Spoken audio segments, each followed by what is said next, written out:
जय श्री कुंज बिहारी की, जय श्री राधा प्यारी की। हरे कृष्णा कृष्णा कृष्णा हरे हरे, हरे रामा राम राम हरे हरे। भगवत रसिक चैनल में आप सभी का स्वागत है। हरे के प्यारे भक्तों, क्या आप जानते हैं कि यज्ञ यानी हवन क्या है और ये क्यों करना चाहिए और इसके क्या महत्व है? तो चलिए आज जानते हैं कि यज्ञ यानी हवन क्या है। पर उससे पहले अगर आपने मेरे चैनल को अभी तक सब्सक्राइब नहीं किया तो मेरे चैनल को सब्सक्राइब ज़रूर करना, ताकि नई वीडियो अपलोड होने पर आपको उसकी नोटिफिकेशन मिल जाए और आप मेरी वीडियो सबसे पहले देख सको। तो चलिए जानते हैं कि यज्ञ क्या है। कुंड में अग्नि के द्वारा देवता तक हवि पहुंचाने की प्रक्रिया को यज्ञ कहते हैं। हवि वह पदार्थ है जिसकी हवन के दौरान अग्नि में आहुति दी जाती है। मान्यता है कि अगर घर में या आपके आसपास किसी तरह की नेगेटिव एनर्जी या बुरी आत्मा का साया होता है तो यज्ञ यानी हवन प्रभाव से दूर हो जाता है।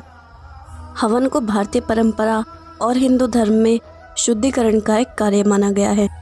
कुंड में अग्नि के माध्यम से ईश्वर की उपासना करने की प्रक्रिया को यज्ञ कहते हैं। हवि, हव्य अथवा हविष्य वह पदार्थ हैं जिनकी अग्नि में आहुति दी जाती है। हवन कुंड में अग्नि को जलाने के पश्चात उस पवित्र अग्नि में फल, शहद, घी, काष्ठ इत्यादि पदार्थों की आहुति प्रमुख होती है। वायु प्रदूषण को कम करने के लिए भारत देश में विद्वान लोग यज्ञ किया करते थे और तब हमारे देश में कई तरह के रोग नहीं होते थे। शुभकामना, स्वास्थ्य एवं समृद्धि इत्यादि के लिए भी हवन किया जाता है। अग्नि किसी भी पदार्थ के गुणों को कई गुना बढ़ा देती है।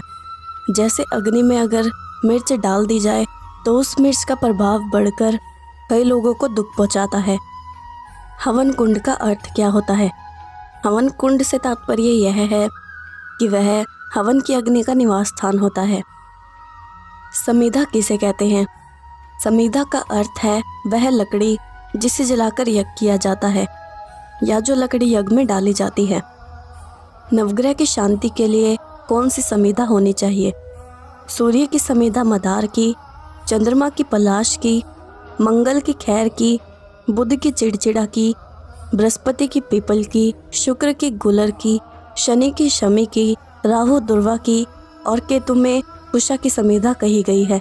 मदार की समीधा रोगों का नाश करती है, पलाश की सब कार्य सिद्ध करती है, पीपल की प्रजा काम कराने वाली होती है, गुलर की स्वर्ग देने वाली, शमी की पापनाश करने वाली, दुर्वा की लंबी आयु देने वाली और कुशा की समीधा सभी मनोरथ को सिद्ध करने वाली होती है।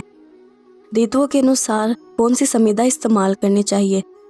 ऋतुओं के अनुसार समीधा के लिए वसंत में शमी की, ग्रीष्म में पीपल की, वर्षा में ढाक या बिलव की, शरद में पाकर या आम की, हेमंत में खैर की, शिशिर में गुलर या बड़ के पेड़ की।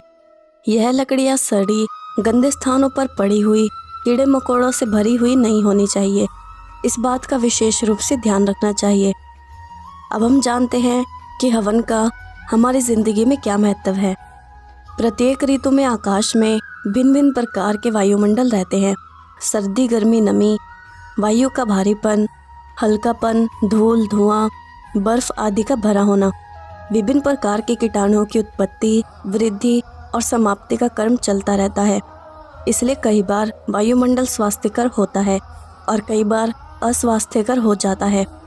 इस प्रकार की परेशानियों को दूर करने और अनुकूल वातावरण उत्पन्न करने के लिए हवन में ऐसी औषधियाँ डाली जाती हैं जो इस उद्देश्य को भली प्रकार से पूरा कर सकती हो। अब हम जानते हैं कि आहुति क्या होती है और हवन में किस प्रकार की आहुति डालनी चाहिए। आहुति का अर्थ है होम द्रव्य। हवन सामग्री वह जल सकने वाला पदार्थ है जिसे हवन की अग्नि में मंत्रों से डाला जाता है और इसमें सुगंध देने वाली वनस्पतियों को डाला जाता है, जैसे छड़ीला, कपूर, काचरी, बालछड़, हाउबेर, सुगंध बरमी, तोमर बीज, पानड़ी, नागर मोथा, बावची और कोकीला। और इसमें औषधीय वनस्पति भी इस्तेमाल होती है, जैसे तुलसी, शतावर, अश्वगंधा, मुलेठी, दालचीनी, पिपली, भूमि आंवला और भृंगराज। अब हम जानते हैं कि सुरवा किसे कहते हैं। सुरवा वह चम्मचनुमा बर्तन है जिससे हवन कुंड में घी की आहुति दी जाती है। यह लकड़ी का भी हो सकता है एवं धातु का भी। इसके अतिरिक्त हाथों से भी आहुतियाँ दी जा सकती हैं। परंतु आहुति देते समय हाथों की मुद्रा कैसी होनी चाहिए? हवन करते समय किन किन उंगलियों का प्रयोग किया जाता है, इसके संबंध में मृगी और हंसी मुद्रा को शुभ माना गया है। मृगी मुद्रा वह है जिसमें अंगूठा, मध्यमा और अनामिका उंगलियों से सामग्री दी जाती है। हंसी मुद्रा वह है जिसमें सबसे छोटी उंगली कनिष्ठिका का उपयोग ना करके शेष 3 उंगलियों तथा अंगूठे की सहायता से आहुति छोड़ी जाती है।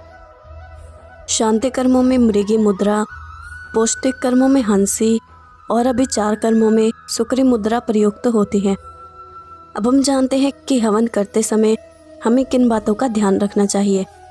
हवन करते हुए हंसने से और चूहे आदि के छू जाने, गाली देने और क्रोध के आ जाने पर हृदय तथा जल का स्पर्श करना ही प्रायश्चित है।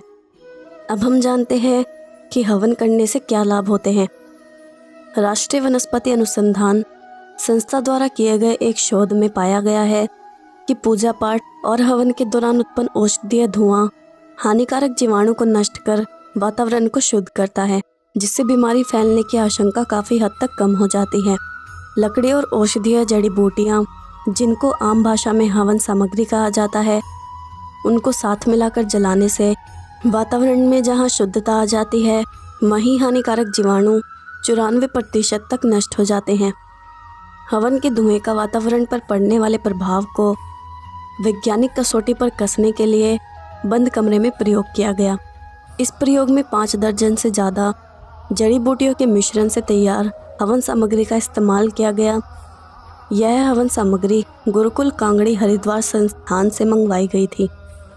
हवन के पहले और बाद में कमरे के वातावरण का परीक्षण किया गया, जिसमें पाया गया कि हवन से उत्पन्न औषधीय धुएं ने हवा में मौजूद हानिकारक जीवाणुओं की मात्रा 94% तक कम की है। इस औषधीय धुएं का वातावरण पर असर 30 दिन तक बना रहता है और इस अवधि में जहरीले कीटाणु नहीं पनप पाते। धुएं की क्रिया से न सिर्फ आदमी के स्वास्थ्य पर अच्छा असर पड़ता है, बल्कि यह प्रयोग खेती में भी काम आता है। वैज्ञानिक का कहना है कि पहले हुए प्रयोगों में यह पाया गया है कि औषधीय हवन के धुएं से फसल को नुकसान पहुंचाने वाले हानिकारक जीवाणुओं से भी निजात पाई जा सकती है। मनुष्य को दी जाने वाली तमाम तरह की दवाओं की तुलना में अगर औषधीय जड़ी बूटियाँ और औषधि युक्त हवन के धुएं से कई रोगों में ज़्यादा फायदा होता है और इससे कुछ नुकसान नहीं होता, जबकि दवाओं का कुछ न कुछ दुष्प्रभाव ज़रूर होता है। धुआं मनुष्य के शरीर में सीधे असरकारी होता है और यह पद्धति दवाओं की अपेक्षा सस्ती और टिकाऊ भी होती है। अब हम जानते हैं कि यज्ञ और हवन में क्या अंतर होता है। यज्ञ किसी खास उद्देश्य से देवता विशेष को दी जाने वाली आहुति है। इसमें देवता, आहुति, वेद मंत्र, दक्षिणा अनिवार्य रूप से होते हैं। हवन हिंदू धर्म में शुद्धिकरण का एक कार्य है। कुंड में अग्नि के माध्यम से देवता के निकट हवि पहुँचाने की प्रक्रिया को हवन कहते हैं। अब हम जानते हैं कि हवन कितने प्रकार के होते हैं। हवन 2 प्रकार के होते हैं, वैदिक तथा तांत्रिक। वैदिक कार्य या तांत्रिक दोनों प्रकार के हवनों को कराने के लिए हवन कुंड की वेदी और भूमि का निर्माण करना अनिवार्य होता है। शास्त्रों के अनुसार वेदी और कुंड हवन के द्वारा निमंत्रित देवी देवताओं की तथा कुंड की सज्जा की रक्षा करते हैं। तो आज हमने जाना कि यज्ञ से देवताओं को प्रसन्न किया जा सकता है और साथ ही मनचाहा फल भी प्राप्त किया जा सकता है, क्योंकि अग्नि को ईश्वर का मुख्य माना जाता है। इसमें जो कुछ आहुति दी जाती है उसे ब्रह्म भोज कहते हैं। यज्ञ में आहुति डालना परमात्मा को भोजन कराने जैसा होता है। अब मैं आपको श्री कृष्ण के एक भक्त की कथा सुनाती हूँ। श्री कनरदास जी बुढ़िया गांव के निवासी, आत्मा में रमण करने वाले, परम दयालु, शास्त्रों के तथा भविष्य के दृष्टा थे। श्री कनरदास जी श्री कृष्ण भक्ति के आधारभूत खंबे के समान थे और वो ब्राह्मण वंश में प्रकट हुए अति प्रसिद्ध क्षमाशील, गंभीर एवं सभी शुभ गुणों से संपन्न थे। भक्तों को अपना सब कुछ जानकर उनके प्रति बड़ा अनुराग करते थे। भोजन, वस्त्र आदि से सेवा तथा उनका बहुत सम्मान करते थे। अपने गुरुदेव श्री स्वभुराम जी की कृपा पाकर श्री कनरदास जी ने सभी जीवों के ऊपर कृपा की और उन्हें भविष्य में घटित होने वाली घटनाओं की जानकारी पहले से ही हो जाती थी और वो सभी बातें अपने शिष्यों को बता देते थे। एक बार जब उनकी रसोई बन रही थी तब अचानक उन्होंने भंडारी को आज्ञा दी कि 20 संतों के लिए सामग्री और बढ़ा दो। भंडारी और रसोइयों ने आज्ञा का पालन किया और सच में पंगत के समय 20 मूर्तियां आ गई। इस प्रकार श्री कनरदास जी अपने यहाँ और अपने सेवकों के यहाँ आने वाले संतों की संख्या बता देते थे और उनकी बताई संख्या सदैव सत्य होती थी। अब मैं आपसे विदा लेती हूँ।